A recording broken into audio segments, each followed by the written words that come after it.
हरे राम हरे कृष्ण। श्रीमद् वाल्मीकि रामायण के अष्टम सर्ग की कथा करेंगे।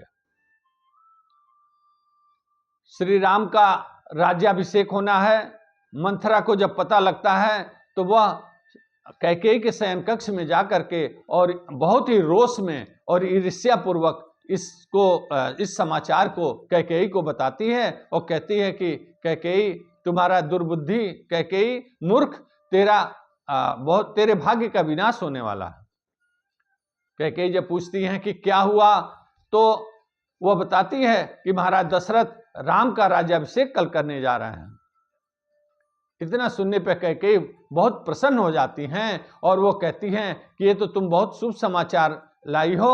और वो उठ करके आगे बढ़ती हैं और अपना एक दिव्य आभूषण उतार करके और मंथरा के हाथ में रख देती हैं और कहती हैं कि मंथरे, तू मांग, और क्या वर मांगती है, मैं आज बहुत प्रसन्न हूं। श्री राम का राज्याभिषेक होना तो बड़ी प्रसन्नता की बात है।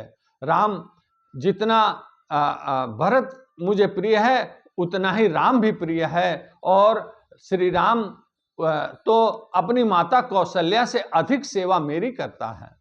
श्री राम मेरा बहुत प्रिय है और श्री राम चूंकि महाराज दशरथ का ज्येष्ठ पुत्र है, इसलिए भी श्री राम को राजा होना चाहिए, उनका राज्याभिषेक होना चाहिए। और यह बहुत ही अयोध्या के लिए और सबके लिए बहुत ही आनंददायक बात है। मैं भी बहुत प्रसन्न हूं। तू मांग, क्या वर मांगती है, और जो उपहार और उपकार इसके बदले तू मांगना चाहती हो तो मैं देने को तैयार हूं।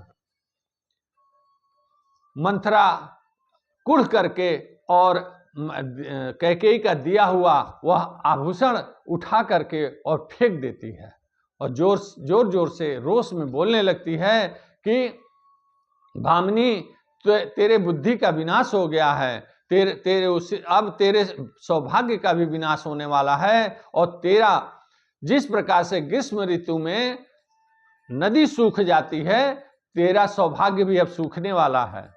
महाराज ने तुम्हारे साथ ठगी किया है। महाराज जो है सुंदर सुंदर बातें तुमसे करते हैं, लेकिन उन्होंने तुम्हारे साथ छल किया है।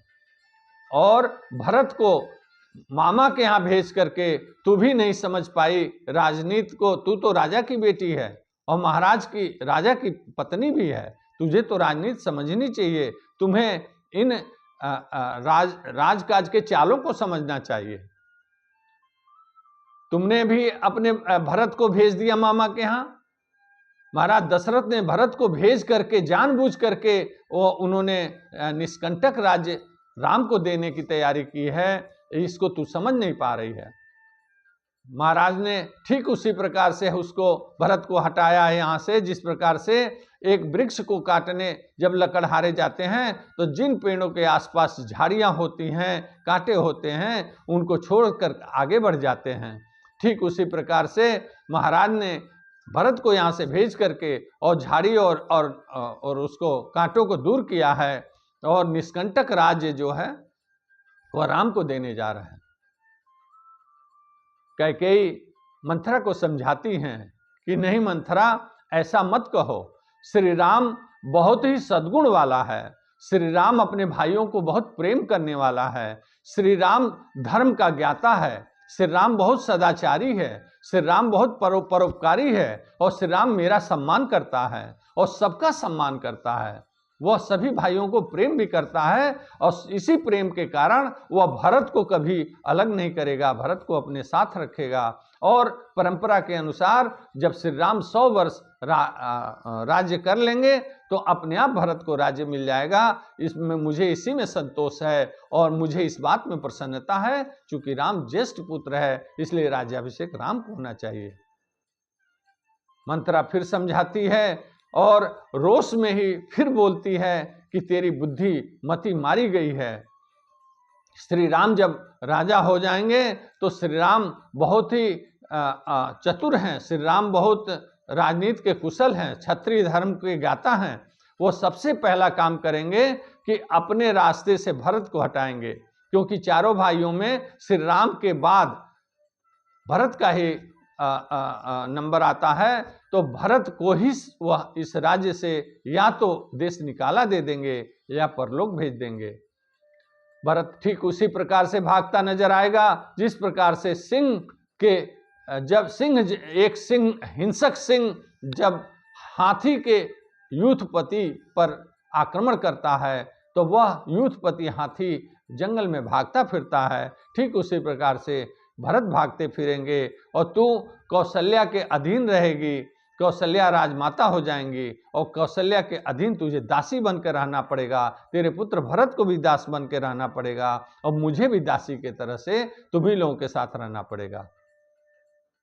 कैकेयी नंदिनी, मैं चाहती हूं कि तेरे जीवन में उन्नति आए, तुझे दुख आएगा तो मुझे भी दुख भोगना पड़ेगा, तुझे सुख मिलेगा तो मुझे सुख मिलेगा, तुझे उन्नति मिले मुझे भी उन्नति मिलेगी। इसलिए तू ऐसा कर, तू ऐसा कोई उपाय कर कि श्री राम वन को चला जाए और भरत को राजगद्दी मिल जाए, कि तुझे इस उपाय पर विचार करना चाहिए।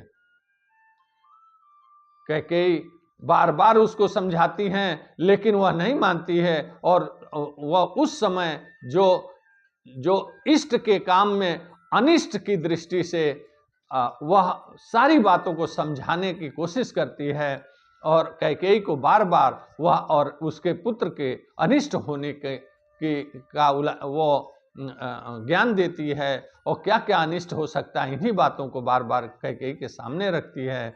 अष्टम सर्ग यहीं समाप्त होता है। अगली कथा हम नवम सर्ग की करेंगे।